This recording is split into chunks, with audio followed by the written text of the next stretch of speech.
Do you want to say something? If there's any tie with this to the New Age movement and addressing the question of why is there such a draw to this, I think because it satisfied the basic hunger that we have for something that is other than this world.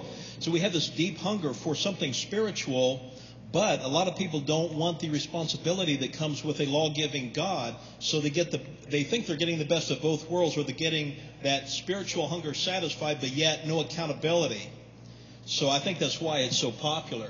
As far as what is the source of this information, I wholeheartedly agree with what the gentleman on that panel said. By personal experience, I know the writing of a girl named Johanna Michelson, and also a gentleman I met several years ago named Ben Alexander, who used to be a trans medium in England. And to make a long story short, he got into it, witnessed things that I won't even get into. It is unbelievable, supernatural events, and yet he will tell you these were of satanic origin.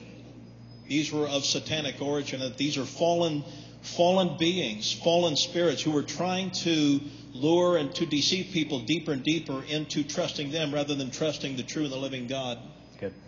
1 John, the 4th chapter, it talks about testing the spirits. And so when you talk about black magic, white magic, Wicca, a lot of these things that are in the occult, palm reading or whatever, you're dealing with a spiritual realm, a spiritual world. And here's what it says. Dear friends, do not believe every spirit, but test the spirits to see whether they are from God, because many false prophets have gone out into the world.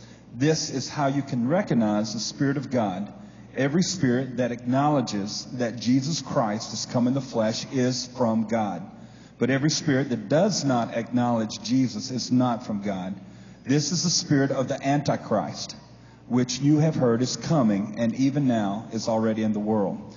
So the witness to Jesus Christ that we have is powerful. When people take and try to replace what is that place where it's a God-shaped void with Wicca or other witchcraft or things like that, what they end up doing is substituting for the person of Jesus Christ. And so that scripture says, test the spirits. It has to acknowledge Jesus, whatever that movement, whatever that process, whatever that is. And most of them think Jesus is a good man, he was a good prophet, but a lot of them do not proclaim him as the Son of God.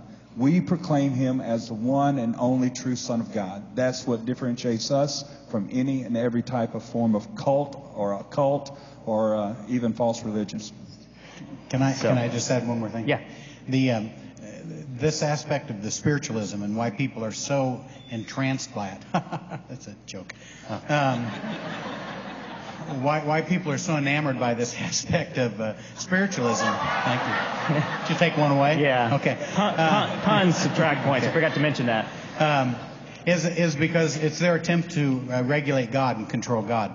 Every religion in the world has mankind reaching towards God. Christianity is the only faith, because it's true, where God reaches out towards man. And so by trying to seek spiritual mediums, divine guidance outside of God, you're trying to control God. You're trying to become your own God. And that is inherent the danger. That's from the very beginning is what caused the downfall of man, when we thought that we were wiser than God and looked to our own knowledge and opposed to his knowledge.